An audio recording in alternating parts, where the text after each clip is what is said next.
Réunion de rentrée entre ministres et parlementaires de la majorité.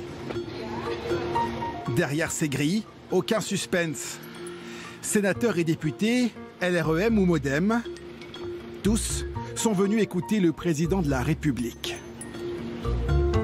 Entouré du président de l'Assemblée récemment mis en examen, du ministre en charge des relations avec le Parlement et d'un chef de gouvernement qui reste silencieux, Emmanuel Macron donne le cap de l'acte 2 de son quinquennat. Ces inquiétudes sont là. Et si nous avons répondu à certaines demandes, si nous avons tenu bon, je crois apportant des réponses tout en étant cohérent avec la promesse initiale, ces inquiétudes demeurent. Des perturbations sont là qui doivent nous garder de toute forme d'arrogance, de certitude excessive, ni d'une prudence qui conduirait à l'immobilisme. À la veille des municipales, à 15 jours d'un débat sur l'immigration au Parlement, le président durcit le ton. Nous n'avons pas le droit de ne pas regarder ce sujet en face. Je crois en notre droit d'asile, mais il est détourné de sa finalité par des réseaux. La gauche n'a pas voulu regarder ce problème pendant des décennies. Les classes populaires ont donc migré vers l'extrême droite.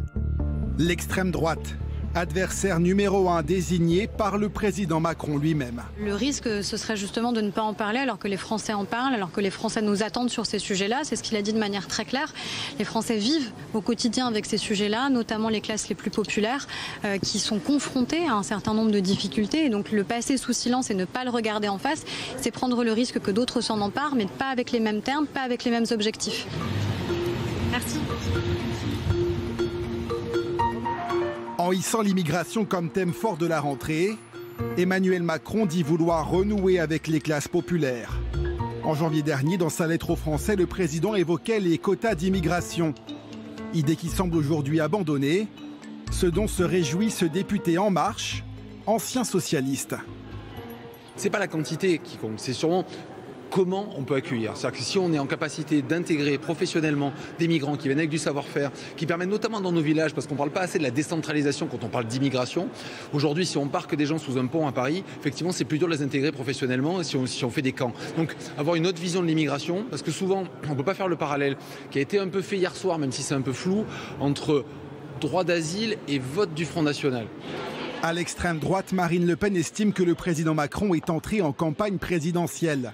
De ce côté de l'échiquier politique, on attend des actes pour durcir encore les conditions d'immigration.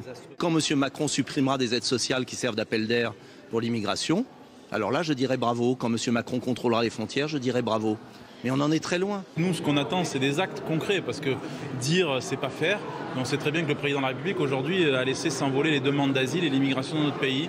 Donc on le dit depuis le début, on veut des plafonds annuels d'immigration, on veut un vote et un débat au sein du Parlement et pas simplement du blabla. La gauche considère qu'avec ses positions, le président favorise les extrêmes. Le débat sans vote aura lieu le 30 septembre dans l'hémicycle.